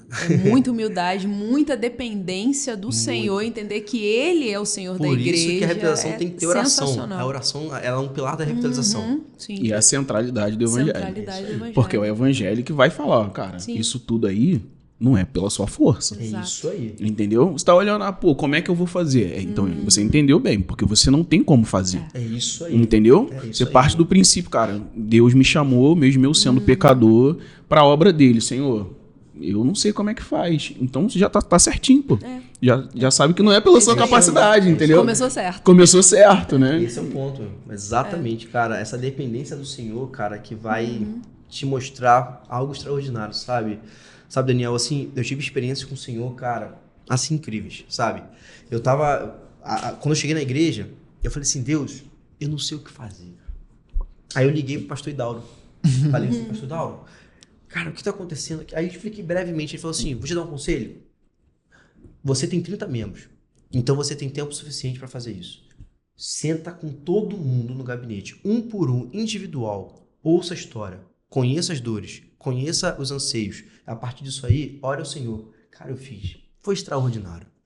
Dali em diante, eu entendi aonde o processo de revitalização deveria começar. Era nessa questão de relacionamento e comunhão. Comecei. Cara, a igreja começou a frutificar, crescer. Só que o pastor tem que ser o exemplo em tudo. Então, se eu faço algo, eu tenho que puxar o barco. Então, como eu tinha 28 anos, na época, a minha base da minha filosofia de mistério é aquele texto de Paulo a Timóteo, no capítulo 4, versículo 12, se eu não me engano, que fala assim, que não deixe ninguém menosprezar sua juventude, seja exemplo em tudo, na piedade, na devoção. Cara, eu tomei aquilo como verdade, e de fato é uma verdade, porque é a escritura, e eu tomei aquilo como princípio, e eu falei, cara, eu tenho que ser, se eu quero que a igreja seja a igreja que mais lê a Bíblia, eu tenho que ser o que mais lê. Se eu quero que a igreja ore, eu tenho que ser o que mais ora. Se eu quero que a igreja seja uma igreja de comunhão, eu tenho que desenvolver mais a comunhão. Se eu quero que a igreja seja uma igreja relacional, eu tenho que ser o cara mais relacional. Então eu comecei a colocar o sarrafo lá em cima. E, cara, isso é desgastante, porque eu tive que fazer coisas que não fazem parte da minha personalidade. Eu sou um camarada, por exemplo, que eu não sou um camarada muito... eu não sou tão tímido, mas eu não sou um camarada que chega num local que não conhece ninguém e fica puxando assunto. Eu não sou esse cara, eu sou mais na minha. Só que, poxa... Introvertido. Isso, eu tinha que me movimentar. E você sai da zona de conforto. Só que, assim, o Senhor, ele vai te conduzindo. Então, assim, essa dependência que o Daniel falou para revitalização é absurda. Tem gente que chega para mim e fala assim, pastor, eu tô fazendo tudo certo. Eu prego certo. A minha igreja ora e a minha igreja vive em comunhão. Por que a minha igreja não cresce? Ai, como é que você responde um cara desse? Sabe qual é o processo? Ele não está sendo claro com a sociedade da qual ele está inserido. Ele está pregando, por exemplo, de uma forma que a comunidade dele não entende. Ele está orando de uma forma que a comunidade dele não compreende. Ele faz a comunhão de uma forma que a comunidade dele não compreende. Por isso que você tem que entender a gramática da sua cidade. Você tem que entender. Você tem que entender quem são essas pessoas, o que eles fazem, o que eles falam, como eles conversam. Então, a partir desse processo, você pode estar fazendo tudo certo, mas pode estar não estar dialogando com as pessoas. É interessante, porque trazendo, né, para a prática, né, de um missionário transcultural, isso deveria, né, ser vivido na igreja. É isso aí. Porque um missionário, quando ele vai para um contexto transcultural, ele precisa se relacionar, ele precisa conhecer a cultura, não é de uma hora para outra, né, que o ministério de fato avança. Às vezes demora muito. Demora, exatamente, para poder encontrar os pontos de conexão com o evangelho para poder comunicar bem, né? Mas só que a igreja igreja não tem essa paciência, né? É porque a igreja não entende, ô Glaze, que a gente tem que ser uma igreja missional. Sim. A diferença de missional para missionário é isso. A igreja missionária é uma igreja que ela envia missionários e sustenta missionários. Isso. A igreja missional é aquela que envia missionários, sustenta missionários e vive em missão. Isso. É diferente. Exatamente. Ela entende que eu prego o evangelho do outro lado do mundo, mas eu também prego o evangelho do outro lado da rua. Sim. Eu estou em missão o tempo inteiro. Então, uma igreja missional, de fato, ela vive essa realidade e ela sabe, de fato, que precisa caminhar e glorificar o Senhor em todo o tempo. Então, assim, a igreja que não compreende quer isso, comunicar. que quer comunicar. Ela é uma igreja Então, que ela quer se relaciona. comunicar. Por exemplo, sabe uma coisa que eu fiz um dia? Eu comecei a perceber que tinha uma praça perto da minha igreja, tinha uma galera jogando basquete. E eu amo basquete, só que eu não sou bom. Eu não tenho nem altura pra isso. Cara, um dia eu cismei, cara, eu vou lá, cara, eu vou lá. Então, peguei, fui, joguei basquete com os caras me incluíram no grupo. Então, tava dentro do grupo dos caras já. Aí já comecei a me relacionar com os caras, trocar ideia com os caras. Cara, a missionalidade é essa, você precisa se relacionar com as pessoas. Eu precisava conhecer a cultura. Por exemplo, a cultura de Teresópolis é muito diferente da cultura de Itaboraí, de São Gonçalo, a qual eu fui criado. É muito diferente. A cidade é fria, a cidade ela tem muito mais... a temperatura cai de uma hora para outra, então as pessoas não saem de casa à noite com tanta facilidade. Lá em São Gonçalo, Itaboraí, não. Poxa, você sai, maior calor, né, cara? Lá em Teresópolis, não. Então, toda essa cultura eu tive que fazer. O que eu fiz? Eu tive que caminhar pela cidade. Eu caminhava pela cidade, eu ia nos pontos da cidade, eu analisava a cidade. Eu fazia muito, sabe o que o Keller me ensinou, cara? Foi o Keller que me ensinou isso. Tem uma história do Keller que é muito interessante. Um dia, Keller estava sentado numa praça, aí ele estava analisando as pessoas passando, não sei se vocês conhecem essa história, né? Aí ele foi e falou assim, cara, como é que o evangelho pode ser anunciado para esse tipo de pessoa? Aí ele começou a estudar as pessoas, e então ele cria a Redeemer, que é a igreja presbiteriana lá de Manhattan. Cara, aí um dia foram entrevistar ele. Ô, Kelly, como é que é? Ele falou assim, olha, a Redeemer é uma benção, mas eu não congregaria lá, não. Olha só que interessante. Porque o objetivo não é para mim, o objetivo é a glória de Deus. Sim. Então, se essas pessoas estão aí, como eu posso dialogar com eles? Esse é o ponto. Então, uma igreja missional entende isso. Eu dialogo com eles, eu converso com eles. E esse é o processo da revitalização. Sim. Você pode estar pregando o evangelho corretamente, você pode estar orando bem, você pode estar vivendo em comunhão, mas, na verdade, você não está dialogando com as pessoas. Então, a igreja não cresce, a igreja não desenvolve, a igreja fica estagnada. É por isso que eu vejo muitos pastores piedosos frustrados, porque eles não conseguem avançar e colocam a culpa em si, sabe? Aí começa um processo complicado, né? É difícil, né, cara, pensar dessa forma, né? Você falando sobre os pilares aí da revitalização, né? E falando sobre os pastores, né? E é difícil, né, cara? Porque assim, o cara tá ali orando, né? Tá buscando o Senhor difícil, e quer a parada vendo acontecendo. E eu ouvindo você falando, né? Às vezes parece, pô, mas será que é isso? Mas não é o Espírito Santo que faz isso e tudo mais. E a gente ignora, irmão, que assim, o contexto bíblico ele tá repleto de missionários que entenderam a cultura. Que fizeram... Jesus era judeu. Sim. E a gente ignora isso, pô. Jesus indo ao templo, Jesus falando sobre oferta, Jesus falando sobre os pobres, Jesus falando sobre os fariseus. Isso Indo também em é cultura. festas. Indo em festas. Mas Jesus divertindo. adaptando Isso aí. ao diálogo conforme com quem ele se encontrava. Exato, né? E a gente, Contextualizava ele isso com contextualizava. a gente ignora isso. A gente ignora que Jesus foi o Filho de Deus inserido numa cultura, pô. O texto mais claro para mim da missionalidade é de Atos 17. Quando o apóstolo Paulo chega lá, cara, ele começa a ver o Deus desconhecido. Cara, sensacional. Eu amo essa história. O cara tá lá dentro, cara. E ele conversa com os epicureus e os estoicos. Cara, ao mesmo tempo, ele tá conversando, dialogando com os caras, ele olha assim, cara, tem uma parada aqui que eu vou entrar. Ele entra pregando o evangelho naquele contexto. E ele Duas não escolas taca... filosóficas quentíssimas daquele tempo. Não, e detalhe, dialogando com a galera. ele não taca pedra, Não. mas elogia a religiosidade. Ou seja, tipo assim, vejo que isso. vocês são religiosos. Olha, coisa, né? Isso aí. Ou seja, ele é um camarada que ele se relaciona. Sim. Para você pregar o evangelho, você precisa de relação com as pessoas. O Mauro Bueno, que é um missionário de missões urbanas, né? Ele foi lá na igreja certa vez e falou assim, quando você se relaciona, você tem a oportunidade de pregar o evangelho. Sem relação, não tem como. As pessoas não querem te ouvir. Elas não estão afim de te ouvir. Então a gente precisa de relação, se relacionar. E uma igreja de fato missional, ela entende que essa relação acontece. Agora, a revitalização, como eu falei, pastor, chão de fábrica. Se ele não tem relação com ninguém, cara, ou ele chama alguém pra caminhar com ele que tem, ou ele vai ter que... Cara, enfim, né? Fica aí pra você que tá vendo o que você acha que o pastor tem que fazer. O Tácito citou aqui o texto de Atos 17, né? Tem um livro muito legal Para entender o contexto que é o fator Melquisedeque, E livraço. Livraço, né? Faltou Melquisedeque, Então, livraço. Fica aí a dica. Foi de lá aí mesmo que eu tirei essa... É um bom foi desse livro, né? mesmo. Muito bom, muito bom. Dom Richardson. Isso aí, Dom Richardson. Aí assim, a gente ignora isso, né? Porque não é que o Espírito Santo ele não trabalha, ele trabalha, né? Só que Deus também nos deu uma missão. Sim, cara. A gente tem que ir, e quando a gente fala tem que ir, né? A gente tem que olhar para onde a gente tá Mateus indo. 28, cara. It, é it, né? Tem que ir indo por todo mundo. Então, não é eu... muita gente usa esse argumento mesmo, tipo assim, cara, mas a ação do Espírito é do Sim, Espírito. é muito comum, pô. É do Esse Espírito. argumento é muito Ninguém está comum. negando aqui o Espírito Santo, tanto que a nossa dependência em oração para que o Espírito nos conduza. E a gente só prega o Evangelho porque sabe que o poder de convencimento não vem de nós, vem do Espírito, sabe? Então, esse é o ponto. Mas a questão é que o Senhor nos dá estratégias. Paulo fala, fiz-me de fraco para com fraco. Ou seja, é estratégia, você tem que ter estratégia no Evangelho. Tático. No Evangelho. É isso que eu ia perguntar ao Tácito. Tácito, você não sofreu, assim, uma represária por trazer tantos conceitos, talvez, na mente de alguns, conceitos mais empresariais?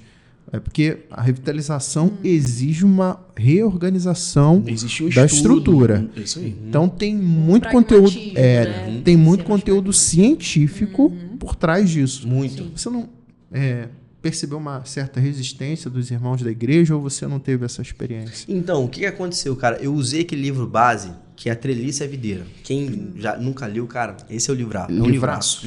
Livraço. O que eu fiz? Eu identifiquei alguns líderes da igreja, possíveis líderes e alguns líderes da igreja, sentei com eles no primeiro mês logo de ministério e eu comecei a treiná-los a partir da Treliça e a Videira. Então, nesse treinamento, a Treliça e a Videira trata muito sobre essas questões, né? Sobre alguns parâmetros, algumas situações. Então, só que tudo foi apresentado através do Evangelho. Então, essa galera embarcou comigo. Então, quando eles assumiram os ministérios deles, cara, eles desenvolveram isso nos ministérios. Então, começou todo mundo, foi uma cadeia, sabe? Eu não tinha como alcançar todos, mas eu tinha como alcançar os líderes. E os líderes alcançaram aqueles que eu não ia alcançar. Então, você tem que treinar a liderança. A liderança tem que ser treinada. Então, assim, esses padrões, cara, de fato, são difíceis. Porque a gente tem que tomar cuidado, porque esses padrões usam um número. Então, você não pode citar números. Os números não é que eles não são importantes. São importantes. Eles dão as métricas de crescimento. Apontam, por exemplo, nós crescemos tantos por cento, nós aumentamos uma renda, a renda dizimal tantos por cento, crescemos em tantos por cento. A gente tem visto o pessoal se desenvolvendo aqui do ministério tal, que cresceu de número tal para tal. Isso é uma métrica tranquilo, mas o problema é que você não pode focar nisso. Porque não é porque cresceu em um ano 5 pessoas que você, cara, trabalhei pra caramba pra 5 pessoas. Cara, isso aqui não tá dando resultado. Mas, cara, as outras pessoas que estavam antes, elas cresceram espiritualmente absurdamente e chegaram mais 5. Então, o parâmetro é esse, é espiritual, sempre é orgânico. Sempre tem que ser um crescimento orgânico. Ainda que seja pragmático. Ainda que seja pequeno, né? No caso. Sim. Ainda que seja pequeno. Então, assim, a gente não pode focar... o erro. O erro é quando os pastores na revitalização, eles falam assim, olha, nós tínhamos tanto, hein? Chegamos a tanto. Cara, aí você perdeu a igreja. Que aí você está trabalhando com coisas empresariais. Eu nunca citei para a igreja números. Nunca me preocupei. Sabe, a igreja perguntava, pastor, quantos milhões a gente tem? Eu falava. Pastor, quanto a gente cresceu em tal coisa? Eu falava, eu respondia. Só que, tipo assim, eu nunca foquei na igreja. Olha, a métrica é essa, não, a métrica Perceba, meus irmãos, como a nossa escola bíblica dominical está crescendo. Perceba, meus irmãos, como que o nosso ministério infantil está desenvolvendo, as crianças crescendo espiritualmente. Perceba como os nossos jovens agora, em maturidade espiritual, estão crescendo de uma forma grandiosa. Olha como as famílias, ou seja, os meus padrões e parâmetros de crescimento sempre foi esse desenvolvimento espiritual, sempre foi. A revitalização tem que ser analisada assim, nunca por número, sabe? Porque você pode ter uma igreja de 100 membros, extremamente saudável, muito saudável, enquanto alguém tem uma igreja de 1000 adoecida. Então, não é o número que diz essa métrica, mas a qualidade, né, entre aspas, espiritual, vamos botar assim. A gente teve a oportunidade de conviver com um campo missionário lá em Conceição do Formoso, que tinham 200 habitantes na comunidade. Caramba. Aí 200 habitantes. A igreja tinha 30 membros. Cara, Ou seja, muita para a gente. comunidade era um avivamento, irmão. Muita gente, cara. Entendeu? É. Então, às vezes um número assim, não quer dizer muita coisa. Não quer, cara. Essa é a questão da numerologia, né? Que as pessoas pegam o número, mas também a gente não pode desprezar o número, né? O número ele também é importante, mas ele não é o principal, né? Não é e nunca será. Então a revitalização tem que estar muito atento para que o seu coração como pastor não fale assim, olha como é que cresceu, hein? Rapaz, em tantos anos eu tirei a igreja daqui pra cá. Não, cara. Pô, deu ROI de... Não, e não é assim, não é ver como... De fato, não é pecado ver questão de número. Não, senão você vê Atos lá no Sim, início, né? E batizou tantos. Batizou né? tantos Isso aí. e tal. E o Senhor acrescentava os que iam sendo salvos e tal. Ai, não é problema, mas é aquela coisa também da vaidade do ego, né? Porque infelizmente acaba mexendo muito, né? Porque, não, olha como tá crescendo e tal. E o pastor normalmente, assim, ele tem uma tendência de falar assim, como é que tá a sua igreja? Tá bem, quantos membros? A segunda pergunta sempre é quantos membros, cara? Como cara, se isso fosse parâmetro. Parâmetro, não é parâmetro, não é. Papo de empresa, né? Exatamente. Quantos funcionários você tem lá? Desculpa, é a pergunta que eu faço. Quantos funcionários você tem? Aí o cara tem 20 funcionários, então, pra ele faturar... Pra ele pagar 20 pessoas, ele tem que faturar aí tanto. A gente estava falando aqui dos desafios, né? Às vezes quando o pastor, ele entende a importância da revitalização e quer, mas aí os líderes não, então quando o membro não. E quando parte, porque nós temos muitos irmãos que estão assistindo aqui, né? E digamos que seja algum irmão, alguma irmã da igreja que não esteja exercendo um papel de liderança na igreja e que está entendendo com esse papo aqui que a igreja, que é importante a igreja ser revitalizada. De repente pensa, nossa, minha igreja precisa ser revitalizada. Sim. Como que esse membro poderia fazer agora? Tipo, e agora? Como ajudar os meus líderes e o meu pastor a entender? Porque, infelizmente, né, acontece muito da pessoa, às vezes, né, tem essa virada de chave, entende, ou até mesmo em relação à vocação ou, no caso, à revitalização, mas aí tem aquela frustração de ver que o seu líder, às vezes, não está enxergando. E aí? E aí? Rapaz, esse aí é muito complicado. Então, quando o membro entende e a liderança e o pastor não entende, esse é um desafio maior de todos, porque você pode, sem querer, influenciar né, as pessoas a ficarem contra o seu pastor. E não é essa a visão. Se você entendeu que você, de fato, está numa igreja que precisa ser revitalizada, você precisa apoiar o seu pastor. A primeira ação que você tem que fazer é entender, pastor, eu quero servir na igreja. Qual é o ministério que eu posso servir? E a partir do ministério que você está servindo, você demonstrar ao pastor uma necessidade de revitalização a partir do seu ministério. Então, o seu ministério começa a ser revitalizado. Aí você começa a ser centrado no evangelho, você começa a ter uma visão mais missional. A partir disso aí, vai gerar uma curiosidade, tanto na liderança quanto no pastor, dizendo assim, o que está acontecendo? O que está fazendo? Assim, não, a gente nunca pode começar pelo embate, mas infelizmente as pessoas começam pelo embate. Vai lá, confronta, bota o dedo na cara, isso aqui, aquela coisa toda. Cara, isso não é reino. Sabe? Então a gente, assim, porque eu volto a dizer, tem muitos pastores sinceros, gente. Muitos pastores. Sim. Só que ele não conseguiu ver, sabe? Sabe por que ele não conseguiu ver? Porque ele sempre aprendeu daquela forma. Ninguém ensinou para ele. Então, você tem que entender essas limitações também. Aí, então, o membro precisa entender e servir. Agora, o que mais me assusta, Glaze, é os membros que querem mudança, mas querem ficar sentado no banco.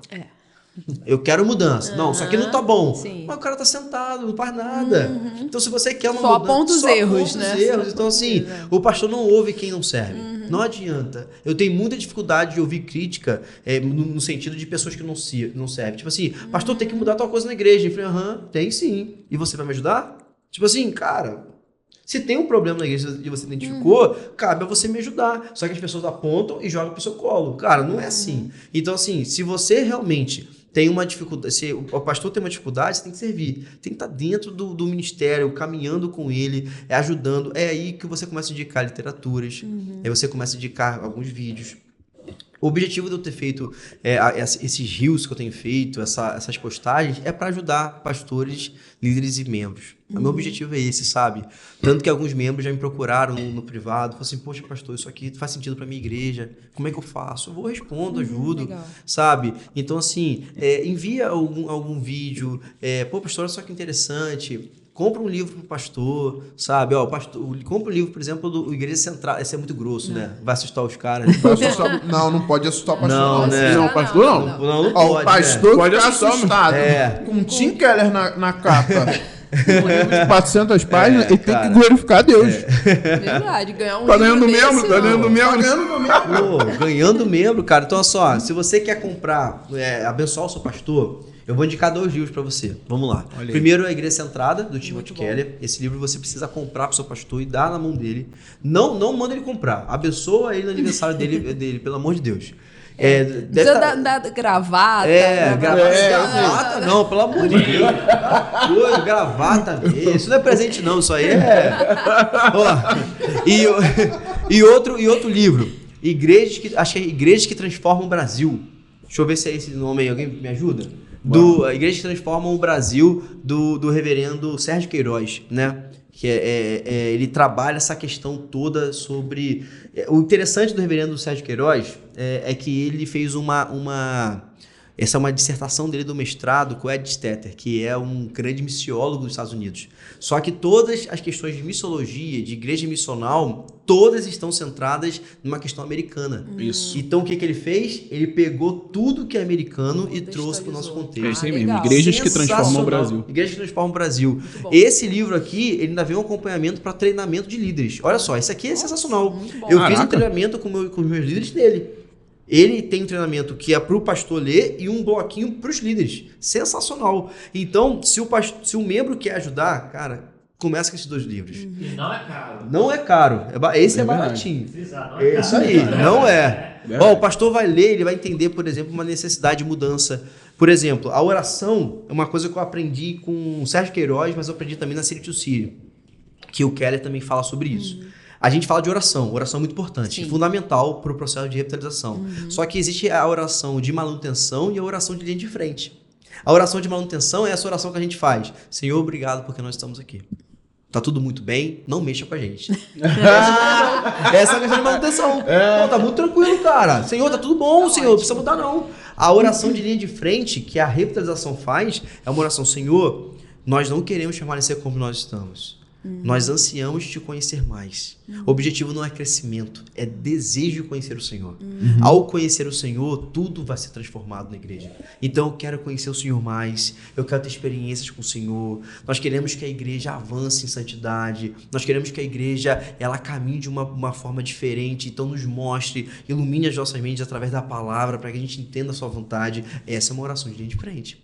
A oração de linha de frente, a gente brinca que é guerra. A oração de manutenção é defesa. Você está ali só para se defender. A outra é guerra. Você pega a arma, vai para as trincheiras e fala, Senhor, não estou satisfeito com o que eu tenho. Eu quero mais do Senhor. Esse é o desafio. Então, numa revitalização, eu tenho que fazer o quê? Oração de linha de frente. Só que eu oro muitas vezes, é o quê? Senhor, nós estamos fazendo a coisa certa, Senhor. E aí? Cara, tem que avançar. Tem que ter esse desejo. Você tá falando, eu tô lembrando de Davi, né? Que é Deus nos... Sacrifícios agradáveis, o Senhor não tá. Isso aí. É a manutenção, sacrifício. Eu vou fazer só Ele para quer agradar. o coração quebrantado. Exatamente. É o coração quebrantado. Ô, Tácito. Tem um presbiteriano que me ensinou, Timothy Keller. Brabo.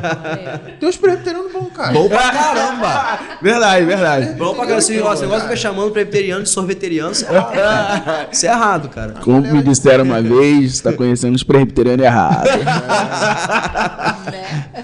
Mas, ô, Tácito, deixa eu perguntar aqui sobre, tipo, um perfil de... Eu vou me expor, eu já tive nessa situação.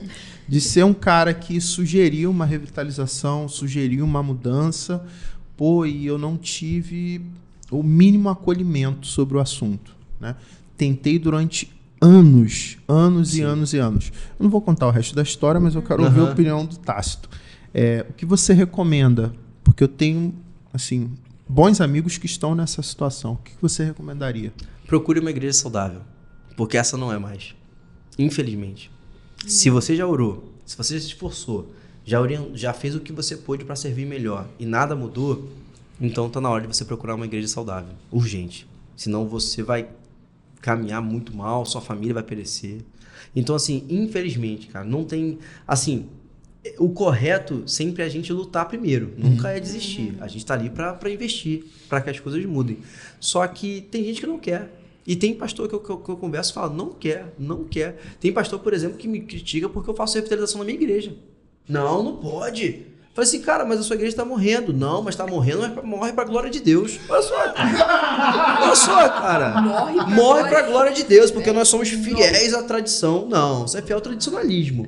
Você não é fiel à tradição. Porque se você for fiel à tradição, você é fiel ao evangelho. E o evangelho mostra que você precisa pregar para as pessoas, para que as pessoas entendam que são pecadores. Você não está fazendo isso. Então, você está falhando como pastor. Então, se você tenta, cara, faz o melhor que você pode. Você ora por isso e o Senhor te direciona, cara, é a hora de você procurar uma igreja saudável. Aí que você que está em Niterói, Igreja Presbiteriana das Águas. É isso aí. Se você está em Teresópolis, Igreja Congregacional de Teresópolis. É isso aí. Muito bom. O que é o City to City? City to City é uma instituição, não, vamos botar assim, uma organização criada pelo Timothy Keller, e o objetivo dele é que o evangelho seja pregado para as cidades. Então, é cidade para cidade, né? A ideia é que as cidades ouçam o evangelho com muita clareza e muita contextualização. No caso, ser contextualizado. Então, eu não posso pregar o evangelho da mesma forma que eu prego para o Rio de Janeiro, que eu prego, por exemplo, em Nova York. Não é a mesma forma de pregar o evangelho em São Paulo, onde eu prego, por exemplo, em Portugal. É totalmente diferente o contexto. Então, eu preciso entender que as cidades, elas têm a sua cultura, elas também têm os seus ídolos culturais, que nós, através do evangelho, precisamos de combatê-los e pregá-los. Pregar o evangelho para que as pessoas tenham um encontro com o Senhor.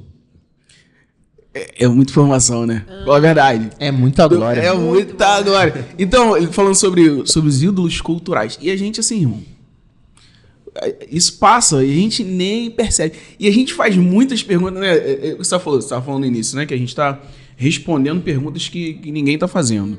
Dando respostas de perguntas que ninguém está fazendo. Né? Só que a cultura está fazendo muitas perguntas, cara. Muita. E tem muitas questões assim. Quer ver uma questão muito latente? A questão da homossexualidade. Né? Então, é algo assim, muito, muito, muito contemporâneo. Mas a gente tem irmãos que ainda acham que é demônio, pô. Entendeu? Que são, que são questões de obras feitas contra pessoas. E assim, tem conceitos totalmente diferentes a respeito disso, né?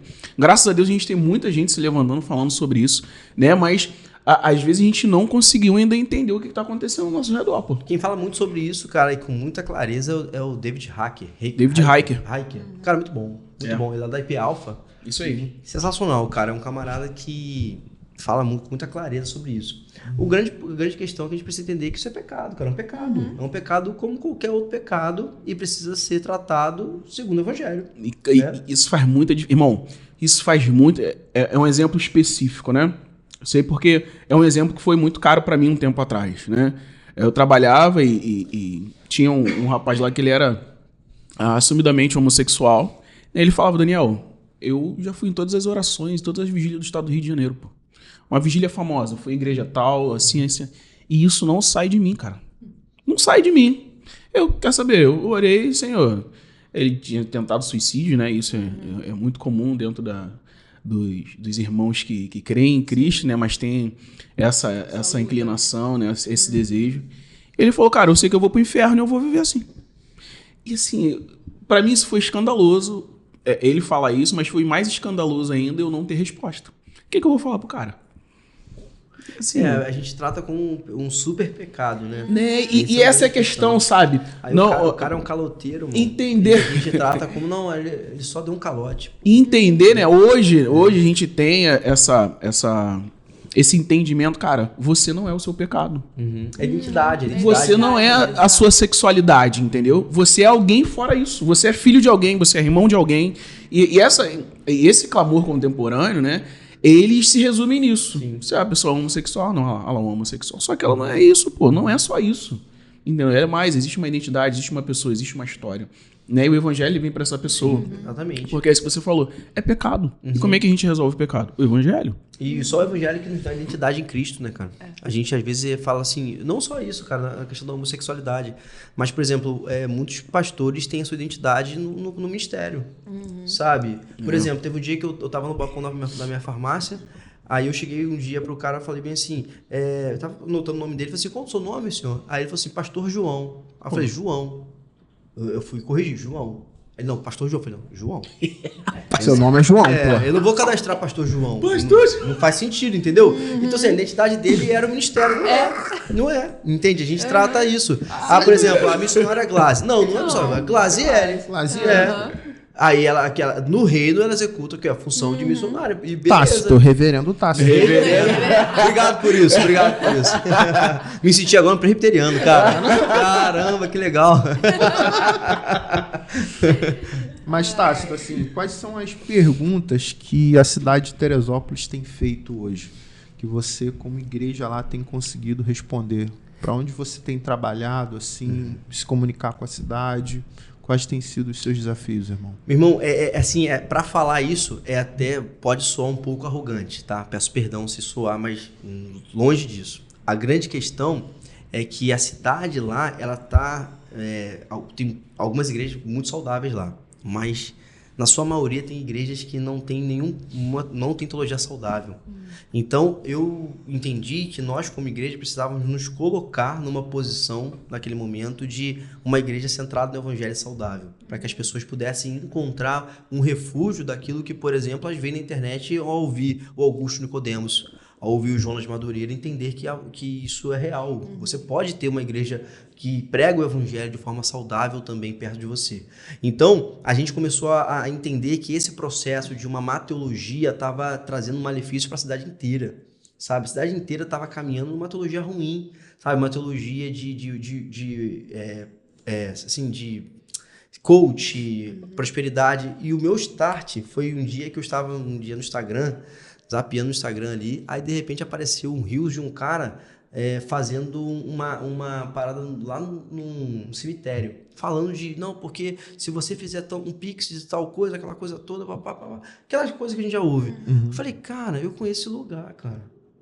Só que eu participei de um funeral esses dias.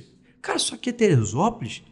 Cara, quando eu olhei, o cara tava em Teresópolis, o cara era de Teresópolis, estava bombando na internet. Caraca. Falei, cara, que teologia ruim, cara. Aquilo me assustou. Porque eu não sabia que a cidade de Teresópolis tinha essa questão. E outras questões, eu não vou dizer aqui porque a gente vai estar gravando, mas assim, tem umas situações lá. Então eu me coloquei nessa questão de uma teologia saudável, mas uma teologia saudável missional. Que os membros da igreja entendem que estão em missão o tempo inteiro. Então, por exemplo, a gente recebe muitas pessoas que trabalham com os membros da nossa igreja. Isso é sensacional, cara. Aí eu trabalho com fulano, vim aqui visitar. Por quê? Porque eu vi que ele é um cristão fiel. Cara, isso é sensacional. Então a gente começou a entender que a teologia boa, ela influencia a masculinidade, influencia a feminilidade, influencia como eu vou me tornar um patrão melhor, um funcionário melhor, como eu vou me tornar um estudante melhor, um professor melhor. Ou seja, tudo isso. Então a gente começou a focar nessa questão de uma teologia saudável e relacional.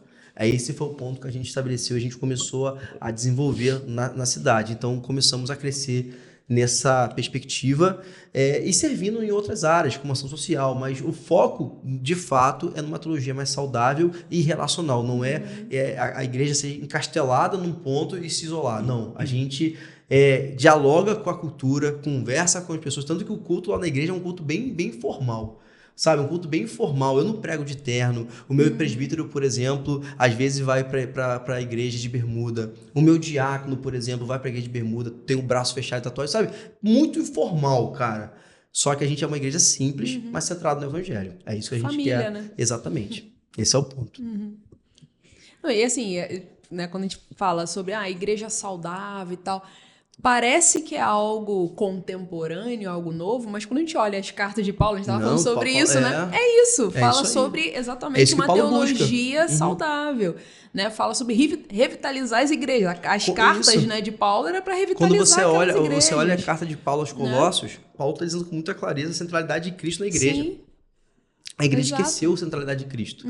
Então, isso que acontece, a gente esquece. Então, quando a gente esquece, a igreja fica adoecida. Ou seja, não é modinha. Não, como muita é bíblico. É bíblico, É bíblico. exato. Né? É bíblico. É.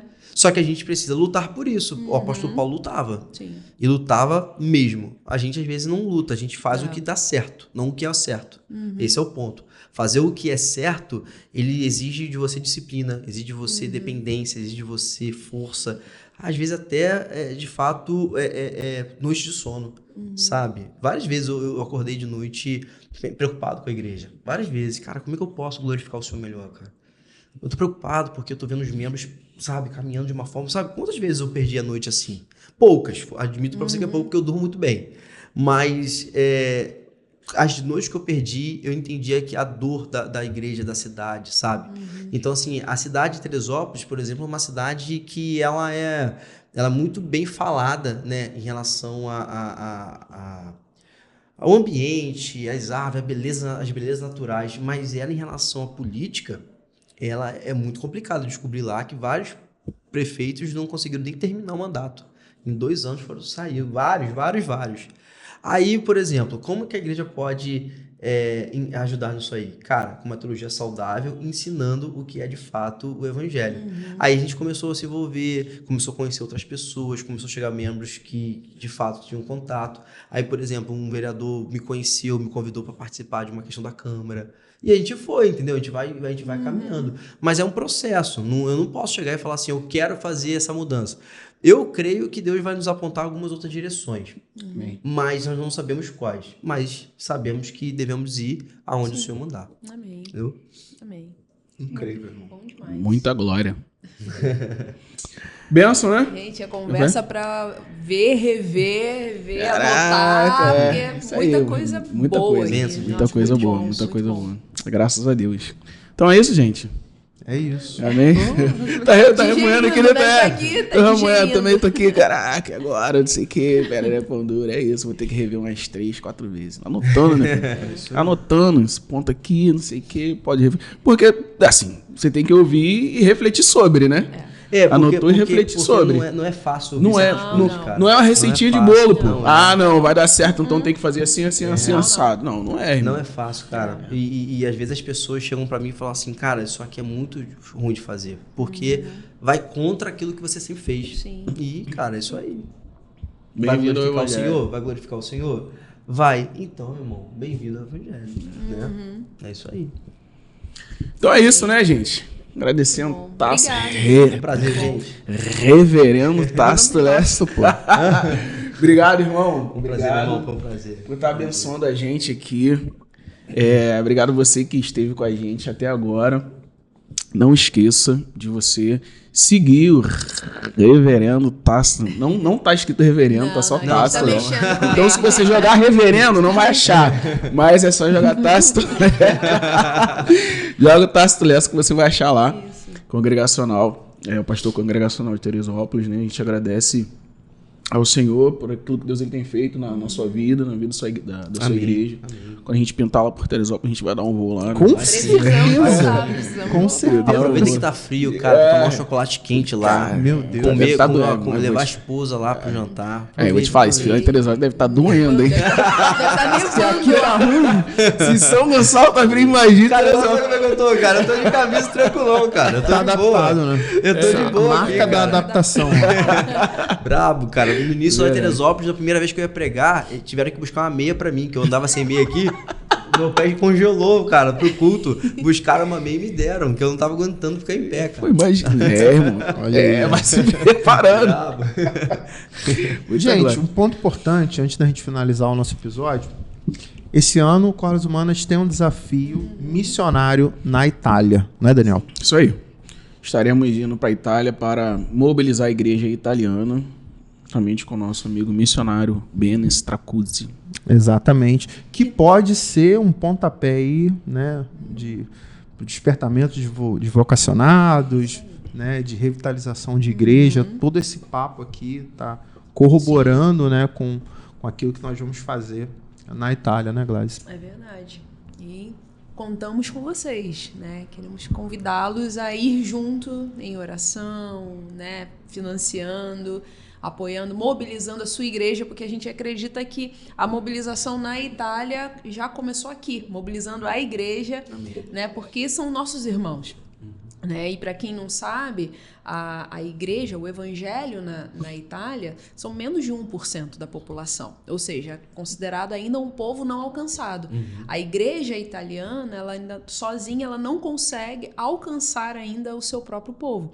Então, eles precisam do nosso apoio aqui também, né? Em ajudá-los em oração, e por isso ir também e apoiá-los lá, para que eles possam também seguir no ministério, né, tendo essa visão missional, né, na igreja, né? Então esse é o nosso desejo. Então contamos com os irmãos também para estar indo conosco.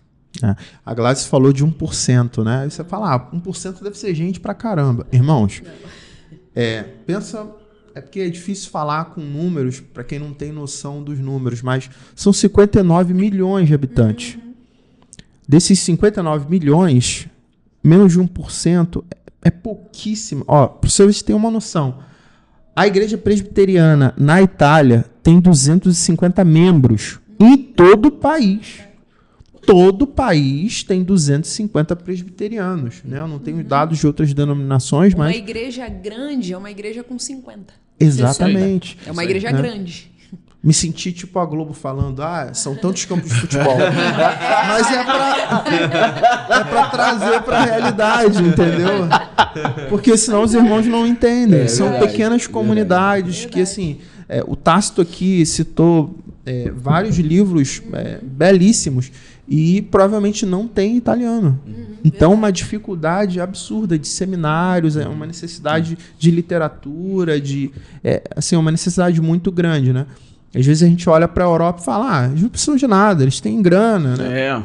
Isso aí, país desenvolvido, pô. Desenvolvidão, hein? Desenvolvidão, hein? Então, convido você que está assistindo a gente a orar por esse projeto. Temos muitos desafios financeiros, administrativos, também de logística no país, então a gente aceitou esse desafio, mas... E lembrando que esse projeto ele surgiu de um convite de um irmão italiano. Isso aí. O Passa a Macedônia e ajuda-nos, né? Passa a Itália e ajuda-nos, né? E nós entendemos, né, da direção do Senhor, né, para cooperar com eles. Então bora. Para você que quer saber um pouco mais do projeto Mobilize Itália, só ir lá no nosso site, cordashumanas.com.br, ou na nossa página também, @cordashumanas. E para você, pastor, líder, membro, queira saber um pouco mais sobre revitalização de igreja, todas essas dicas. Como revitalizar a minha igreja, você pode ir lá no perfil do Tácito. Bênção. Pode ir lá no perfil do Tácito, consumir o conteúdo de primeira. Surgiu do Tácito, me ajuda nesse ponto. É isso aí, ó. De orientação. Então tem o Instagram que um grupo montou, que é revitalização de igrejas. Lá tem várias questões lá, a galera tem e-book lá também que já ajuda.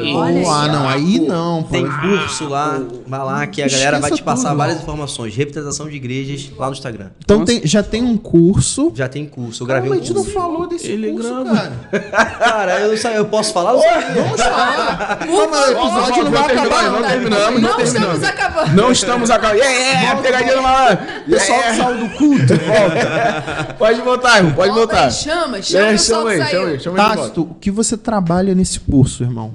Eu trabalho no curso, eu fui convidado, né, por um casal de pessoas que chegaram lá na igreja, que entenderam que a igreja estava caminhando de uma forma saudável, e eles, conhecendo a realidade de outras igrejas de Teresópolis, pensaram assim: cara, isso aqui precisa ser divulgado para a glória de Deus. Isso precisa ser anunciado. Você consegue, pastor, sintetizar isso aí em videoaulas para a gente jogar isso aí nas redes sociais e vender barato, mas para edificar a igreja? Falei, claro, vamos lá. Então eu me estruturei para isso.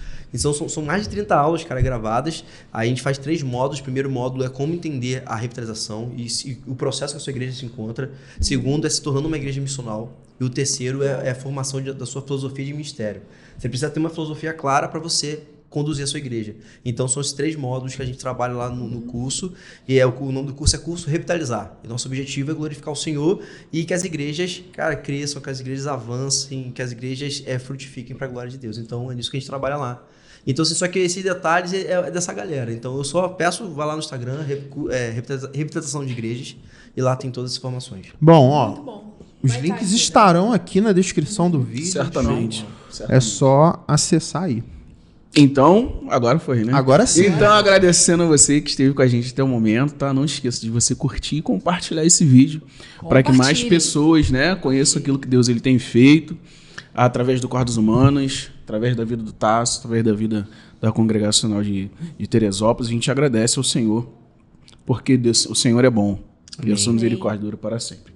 Então é isso, né, gente? Muito obrigado, um abraço e até a próxima. Tchau, tchau. Tchau, Tchau, gente. tchau. Viu?